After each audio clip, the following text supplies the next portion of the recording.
Open பண்ணா ஏய் last line பாறா. உன் பேர் இருக்குடா லாஸ்ட்ல. என்ன பாக்குறடா?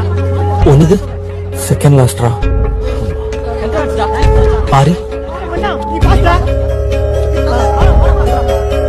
ஏய் நான் பாஸ்டா.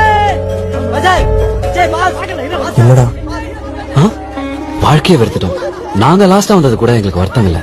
யாரால பாஸ் ஆனமோ அவன் ஃபெயில் ஆயிட்டாங்கிறது தான் வேதனையா இருந்துச்சு. நீ வேணா தீபாவளி ஆபீஸ்ல ஃபார்ம்ஸ் இருக்கு. சைலன்சர் ஏன்டா கும்பிடுறான்? Second rank வாங்கிட்டானா? ரொம்ப ஓவரா தெரியல. அப்ப ஃபர்ஸ்ட் யாரா? பஞ்சவன் பாரிவேந்தன். பாரி